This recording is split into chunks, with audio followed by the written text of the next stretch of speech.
What is going on, everybody, and welcome to the first edition of Overreaction Time. I'm your host, Simon Samano, and with me for this maiden voyage of this program is none other than the fabulous Farah Hannoun. Farah, what's good? Everything's great here in Abu Dhabi, waiting for fight week. How about you? Oh, I'm doing fantastic. We've got this new thing going, and we have to explain it to the viewers before we start with this very first episode.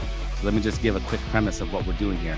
I have opinions. I have takes. I have what you might consider overreactions on what's happening in the sport of mixed martial arts. And for the person sitting in Farah's chair, that person will be telling me if my overreactions really are overreactions or if they're not overreactions, and I'm onto something. So, Farah, are you ready for this? I am. Let's do it. Well, I'm excited for it, so let's get it going. Kamikaze, you know what time it is. Hit it. Are you guys that fucking stupid? You can't be that fucking stupid. MMA Junkie AI. Who gives a shit? One of the dumbest things I've ever read in my life. Fucking common sense. Everybody knows that. All right, Farah, overreaction time. I'm super excited about it. Let's jump right into it, okay? We're going to start with PFL Battle of the Giants from this past Saturday, where Francis Ngannou made his highly anticipated return back to the sport, defeated Renan Ferreira by TKO, picked up right where he left off, and looked really impressive, if I may say so. So I'm going to go ahead and hit you with this right here, Farah. Make no mistake, Francis Ngannou is the #1 heavyweight in the world. I'm going to go overreaction only because as good as he looked against Renan Ferreira, and I know he went through a lot to get to that fight week, and I actually like that he showed off his grappling in this fight. Everybody loves a quick knockout. Francis has given us a ton of that throughout his career, but I thought him showing off his well-roundedness is great. I had no problem with that at all, but I just don't know if a win over Renan Ferreira is the one that's going to make me scream that. How many people were saying that before you, maybe, that he's the #1 heavyweight prior to fighting Renan Ferreira? I was definitely saying, I mean, he's the lineal champion. He's the lineal heavyweight champion of the world who left the UFC as the champion. And, you know, if you're going to tell me it's Jon Jones or Tom Aspinall or somebody else, listen, he vacated the belt that they're trying to win. He's vacated that title. I mean, yeah, Jon Jones is the undisputed UFC champion, but that's Francis Ngannou's title that he left behind for him to pick up. I mean, it's right there. He's the lineal champ. He left it, though. I get what you're trying to say, and I'm not blaming Francis for his career decision. He's obviously made a ton of money, and it's worked out well for him. But I'm just saying, like, he left that title behind by choice. Those questions could have been answered right away if he just stuck around for a fight or two in the UFC. But again, I totally get why he left, and he's doing him. But I just don't know if after him beating Renan Ferreira, and that's no disrespect to Renan Ferreira, but I don't know if that's the fight that's going to make me be like, all right, no doubt. He's a beast, but if you look at the level of competition, it's not too long ago. He lost and, his ground game didn't look great. I know he's been training at American Top Team, and his last 3 performances have been great, but I don't know. Before it, I'm saying overreaction because we're saying no doubt he's #1. That's why I'm calling it an overreaction. I don't have a problem with some people maybe calling him he's the best, but I'm just saying that he's no doubt the #1. I don't know. I don't know if that a win over Renan Ferreira. Not the performance was great, but I don't know if a win over Renan Ferreira. But what I was going to say, what about what you saw on the cage from Francis? I mean, he comes back after 2 boxing matches, right? He's only been working on boxing for the past couple years. Came back from the injury that he had right before that. So it's been a long time, almost 3 years since he fought, and he looks like an overall mixed martial artist in there. I mean, how do you not call him the best in the world? I really believe in recency bias, right? After a week, like whatever happens this weekend at 308, we might be screaming Topuria or Max Holloway is the greatest. That's what we do, right? Like it's fresh off of this. I just think, I don't know if a win over Renan Ferreira is what's going to make me be like, all right, argument, case closed. If you get what I'm saying, I just think not his fault, but I just think, yeah. And I don't even know who's left out there for him to fight. I don't know what I saw on Twitter about Rico Verhoeven. Like, are you kidding me? Like, he would do the same thing to Rico Verhoeven. Like, he's a great kickboxer, but what are we talking about here? Like, we just saw what he would do if he fought Rico Verhoeven. So who is there left for Francis Ngannou to fight? So for me, moving forward, whatever his competition is going to be, it's just a little bit tough. While Aspinall and Jones, well, I don't know how often Jones is going to fight, but while Aspinall and others fight better level of competition. I don't know if calling Francis Ngannou number one, like case closed, I think that's an overreaction. I don't have a problem with some people calling them the best, but case closed, I'm going to say that's an overreaction. Okay, well, that's going to lead me into my next thing then, okay, Farah? Because I hear you. I hear what you're saying about competition, okay? I hear that. So here's my next one for you, okay? Because the UFC can't say no to money, we will get Francis Ngannou versus Jon Jones next year. Where? In the UFC? It's going to happen in Saudi Arabia. They're going to co-promote. PFL and UFC are going to co-promote. It's going to happen. It's going to happen next year. I can feel it, Farah. I can feel it. Big Turkey's got the money, and the UFC can't say no to Big Turkey. Come on. Tell me I'm wrong. I think that's an overreaction because I don't. Is Jon Jones even gonna? Overreaction. Yes, I'm sorry. I'm telling you right. Okay, so here the part of the premise of this overreaction, which is really not an overreaction, but part of it is that Jon Jones is gonna beat Stipe. Okay, he's gonna beat Stipe next month at 309, and that's gonna build even more hype. You know what's gonna happen after that fight's over? You know what's gonna happen? Francis is gonna get on social media and he's gonna immediately start calling himself baddest man on the planet. This, that, and the other. The interest in a Jon Jones Francis Ngannou fight is gonna but hasn't he been doing that so much? It's gonna grow so much, and Jon Jones sticking around, he's gonna make north of $10-15 million if this fight happens, because Saudi Arabia is gonna pay big money to make that fight happen in Saudi Arabia. That's my bold prediction.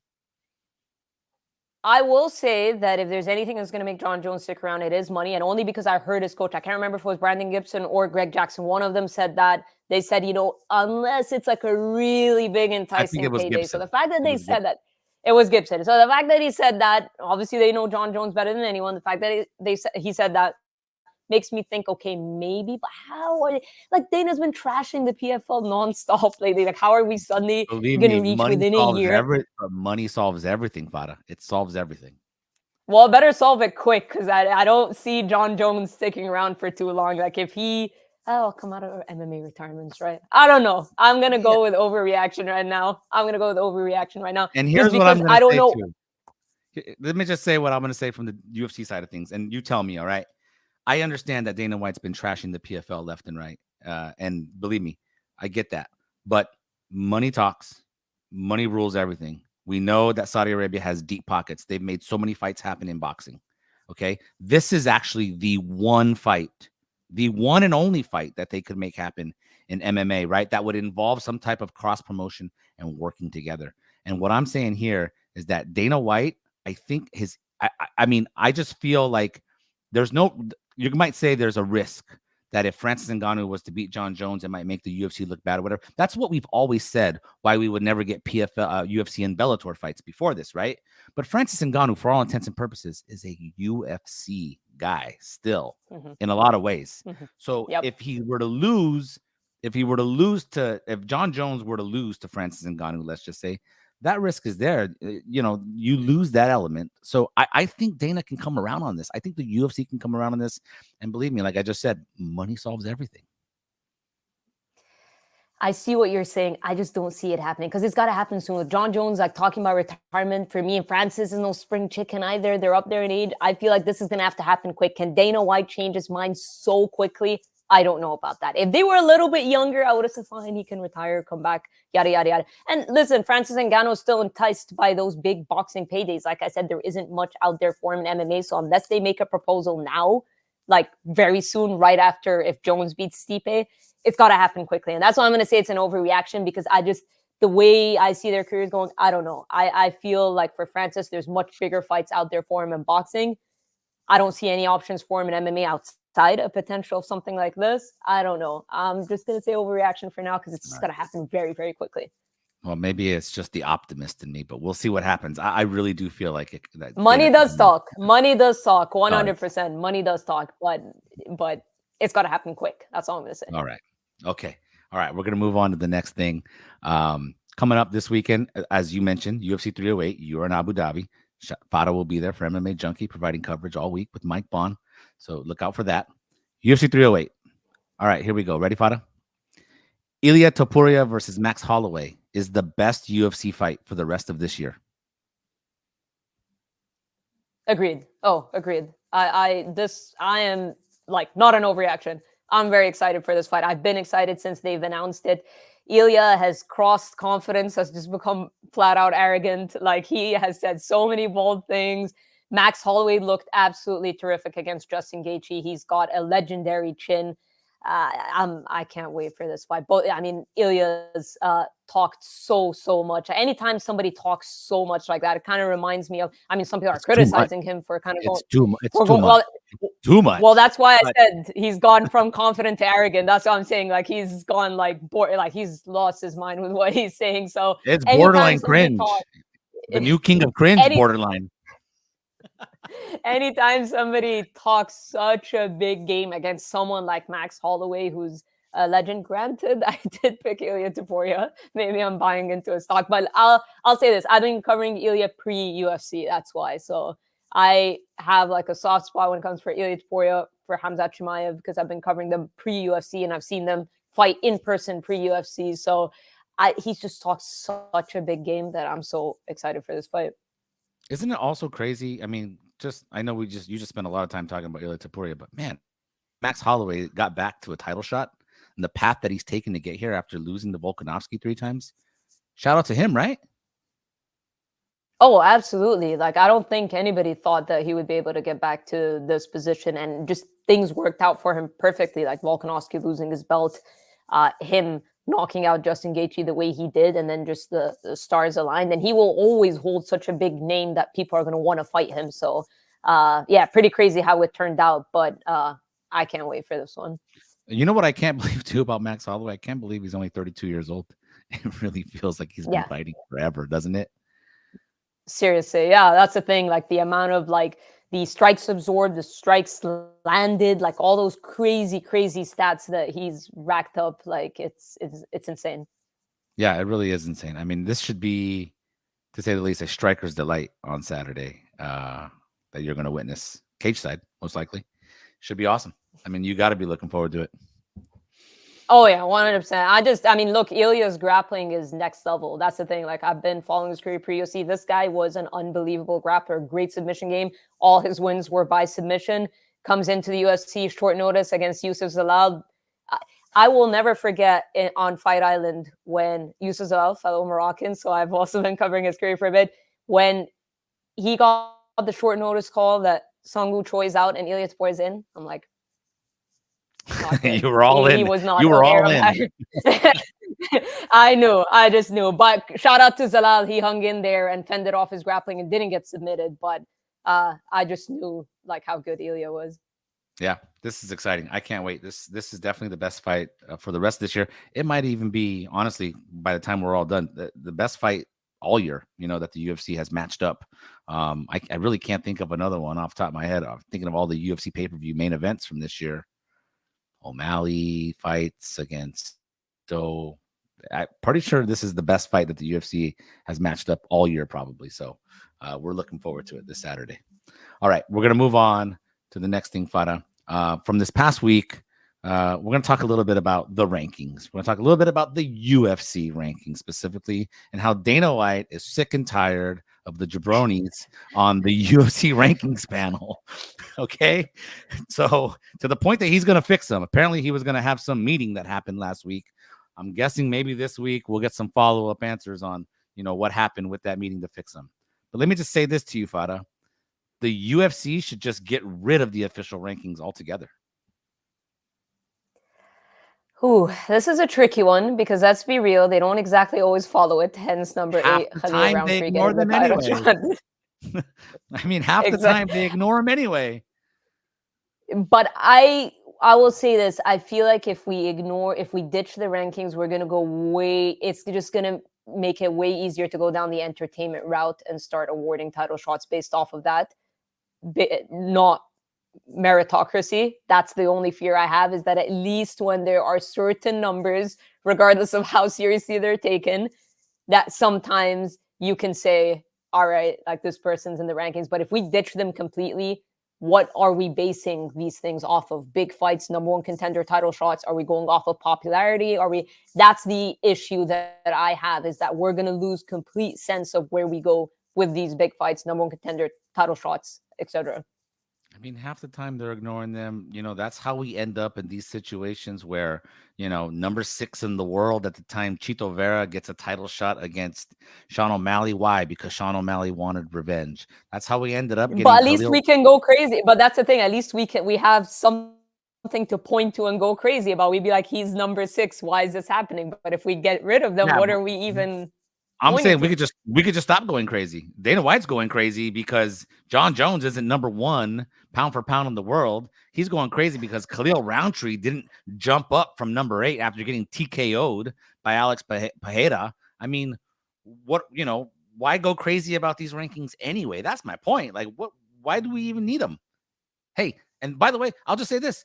Hey, talk about entertainment, TKO, UFC, WWE, same company. I mean, why? I get it. Like, WWE does just fine as an entertainment company without any sort of rankings. And I know that's scripted. Okay. For anybody is like, who's this idiot talking about pro wrestling and UFC like they're the same thing, MMA like they're the same thing. I get it, jabronis. All right. It's scripted. But for those of you who are WWE fans and UFC fans, you're going to watch a championship pay-per-view fight, a pay-per-view matchup in WWE, the same as you would watch one in UFC, whether they're ranked number 1 and number 2 or number 1 and number 8 anyway. So what's the point of them? That's what I'm getting at here. I get you, but I guess if we are basing it off of entertainment, we would pick, I guess the UFC would pick the guys that would sell the most pay-per-views, and that means we would completely ditch anything called rankings. I remember Khamzat Chimaev, granted, I've always been a big believer in him, but people weren't sold on him getting to a specific position, but because he had that crazy fast rise, because he was super popular, that's why he found himself in these positions. And I guess if you get a number 3 Gilbert Burns or whatever Burns was at the time, and you beat him, that's going to skyrocket you up the rankings. But if we're ditching numbers and stuff, then I think it's just going to be a little bit more difficult to gauge where they are, where they should be. I guess it would make it easier because then you can't argue and complain about certain numbers. But I just feel like we're going to. That's what I'm saying. Yeah. But I just feel like we're going to lose complete sense of where people should be because we're just going to, what are we going to judge it based off of? Look, we've moved ever so closely to, MMA being pro wrestling. They're under the one umbrella. We moved away from the rankings even mattering. Let's just, that's all I'm saying. Let's just get rid of them altogether. We don't need them. We don't need them. They just cause a headache. Plus, the people that are on that panel. I mean, yeah, I'm not going to defend the rankings for sure, but I do think it's funny that what set Dana to this tipping point is the fact that Jon Jones isn't number 1 pound for pound, even though he hasn't fought for like almost 2 years or whatever. And the fact that Khalil Roundtree didn't jump up after getting TKO'd in the 4th round. He's talking about, he was winning the fight to that point. Who cares about him winning the fight to that point? You really want rankings to be based off who won the fight to a certain point? Dude, get rid of these things. So anyways, that's where I'm at. I see where you're. That's where I'm at. That's where I'm at. Just all right. We'll move on to the next thing, though. I get you, though. But I get you. I appreciate the ideology that we can still have this MMA, this sport of MMA based on meritocracy. System. Yeah, I got you. All right, move on to the next thing. All right, we're gonna talk about Sean O'Malley. All right, because it's not confirmed yet. Okay, it's not confirmed yet. I don't believe that Umar is going to fight Song Yadong, correct? This December at UFC Tampa. Not confirmed, but it's been out there and talked about. Right, Farah? It's not confirmed. More likely, not confirmed, but more likely if it's going to happen, it's going to be January and not December is what is being discussed. So people are now putting things together that if Umar is not getting the title shot against Merab, that means that Sean O'Malley is going to get an immediate rematch. And what I'm here to tell you, Farah, is that if Sean O'Malley gets an immediate rematch, that's completely ridiculous. Agree. That's not an overreaction. I love O'Malley, but no, let's not get crazy. I know a lot of people have a problem with Umar being in the position he's in. At the end of the day, he beat Corey Sandhagen in a main event. He impressed me. I like that it went 5 rounds. It wasn't one, he proved that he can get through championship rounds and whatnot. Corey Sandhagen is a great fighter. I understand he got a big jump up in competition, but that fight was declared as a number 1 contender, as is 10 other ones, I understand. But it's always the based off of Sean O'Malley's performance. See, we're just talking about the ranking spot, and I'm telling you. Yeah. See why they need to be there so I can point out these kind of things. But based off of Sean O'Malley's performance, no. This wasn't a close barn burner. This wasn't a case of, O'Malley was winning the fight, then he got caught or got set. He lost the fight. Maybe it wasn't as lopsided as people thought, but not too much happened. Like, nothing about that performance makes me scream, oh my God, Sean O'Malley rematch. Like, no, let's not get crazy. I understand Umar's eagerness to compete. He was supposed to be in the grappling event this weekend. Seems like UFC pulled him, which makes me believe that maybe that Song Yadong fight is going to happen. He wants to fight before Ramadan. He wants to stay active.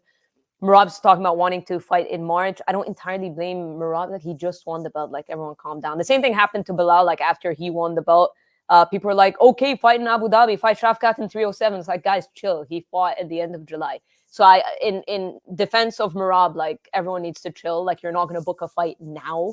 Like, let the guy enjoy his time. And he just saw what happened to Aljamain Sterling, his good friend, his training partner, that felt like he was rushed into a fight with O'Malley. After seeing that, there's no way his coaches, his team, and himself is going to, like, want to jump into a fight. So I understand where Merab, it's just he's having to pick the month that, right? Like, he's down for March. But my only issue is, why is Merab saying I'll run things back with O'Malley in November? That's not a good look. That's my problem. It's not a good look. I mean, because of the way they apparently view Sean O'Malley, but he probably does also view him as easy money after the 4 rounds that he spent, after the 5 rounds that he spent with him in the cage. I don't know. Just, I get that. I mean, he wasn't that easy money. Like, he didn't even dominate him either. Like, Merab didn't have this, like, amazing performance, in my opinion. But if it's just a bad look. You look like you don't want to fight Umar. Maybe you can phrase it differently and be like, I want a full, proper training camp for Umar, but he's not going to give Umar his props like that, right? But that's kind of what he's hinting at, which, again, I wouldn't blame him. But it's just not a good look to be like, yeah, I'll rematch O'Malley in November. Like, all right. Just don't say anything. Well, this next one that I'm going to hit you with, Farah, is related to what we just talked about with Sean O'Malley. As far as I'm concerned, though, is one of the reasons, or a big reason why Sean O'Malley doesn't deserve an immediate title rematch. Sean O'Malley was a fraudulent UFC champion in the first place. I'm going to say overreaction for the simple reason that maybe him getting to the title shot, because that win over Piotr Jan was controversial, was close, great fight, but it was close and controversial. But the fashion he beat Aljamain Sterling, there's nothing fraudulent about that. He got the title shot. He put on a great performance. Granted, nothing really happened in the first round, but the fact that he was able to fend off Sterling's grappling, not let him take him down and knock him out, make him pay on a counter, that's a pretty flawless championship performance. So in that regard, I'm not going to call him a fraudulent champion. His first title defense came against Chito. Yes, that's probably not the fight we should have seen. He ends up fighting Merab, who's a very tough matchup. Merab's unbeaten, in his past 12 fights or whatnot. Are you just going to forget about the fight to Piotr Jan that he lost or should have lost? I mean, he shouldn't have even got. And here we are talking about rankings again. What was he, like number 10 or something, or number 11 in the rankings? And performance on a fight that he shouldn't have won, he leapt all the way up to what, number 2 or number 3 in the rankings after that win? I mean, it's just, this was complete fraudulence as far as the path there. The path there you've already acknowledged.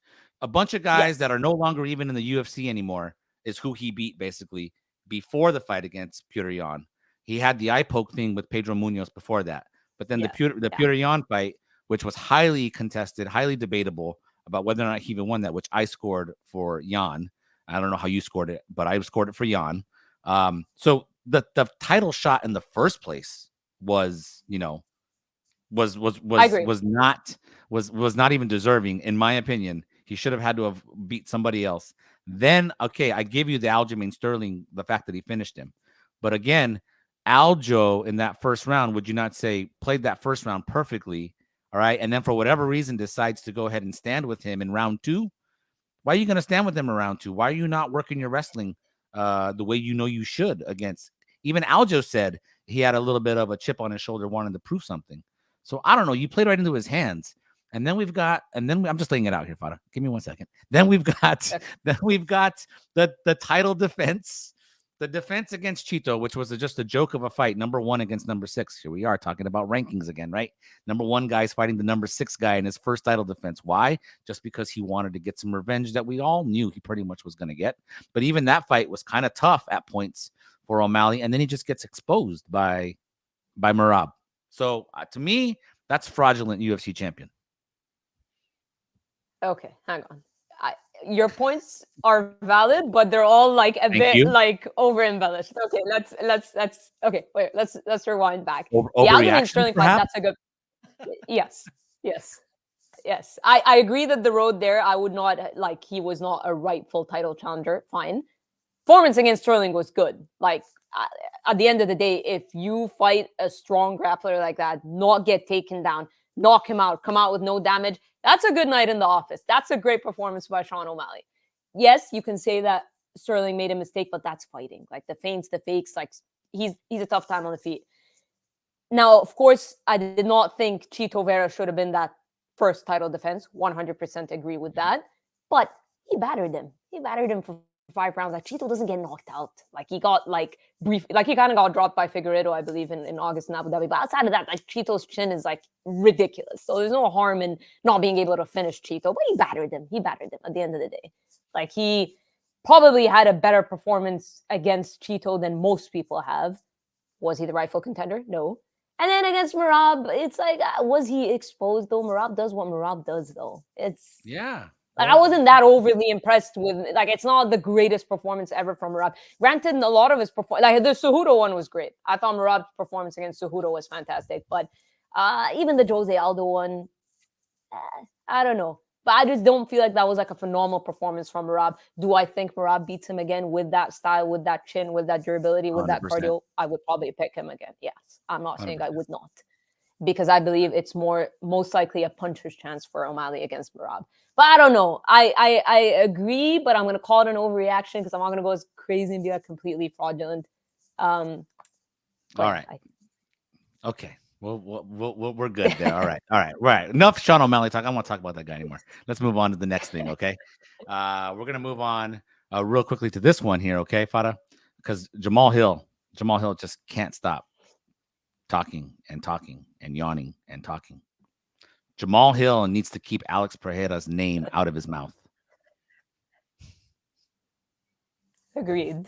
I don't think he does himself too many favors. I think the problem is not an overreaction. Yeah, and look, like Jamal is a good fighter, and I think sometimes he kind of, sometimes he'll talk too much, like he'll say things that he feel like there are certain things that you think of that probably you shouldn't say out loud. Jamal speaks from the heart. I get that. But sometimes it's just not a good look. I think a lot of what he said, he was talking about, I would have beat Khalil Roundtree even worse. Like, look, there's nothing wrong with being confident, but it just comes off like he's being salty. That's the problem with Jamahal Hill. Yeah. I mean, we mentioned earlier that, the stuff that Ilia has been saying kind of is very cringe, but Jamal might even be taking that to another level. Talking about, oh, it was nothing special. It's nothing I'd never seen before. Dude, you got starched in the first round against Alex Pereira. What are you talking about, bro? Like, what are you talking about? Well, yeah. I mean, that's the point I'm trying to. Ilia's undefeated. So as of right now, he can say whatever he wants, right? You're undefeated. And he's looked dominant. He's looked amazing. So until something happens, that's when people start. Well, Jamal, it's like, yeah, you're coming off of that knockout loss against Alex Pereira. Granted, I know he was upset with Herb Dean's like intervention there or whatnot, but it's just not a good look coming off of that knockout loss. Wait until you rebound, beat someone. It looks like the way him and Yuri are kind of hinting like contract sign. Looks like that would be the fight. Go out there and starch Yuri, and then maybe we could, then at least, you know what I mean? Like what you say is gonna, it's the recency bias I always talk about. That's the thing, because that's what we're thinking, right? We think Jamahal Hill, last image we have of him is him getting knocked down in the first round. So obviously anything he says, we're going to be critical of. But in terms of, like, if he can rebound, beat Yuri Prohaska, then I think, maybe more of what he will say would be valid. He's a great fighter. Don't get me wrong. I think Jamahal is a great fighter. I just think he shoots himself in the foot sometimes. All right. We agree there. Last one, all right, for this first episode of the show, okay?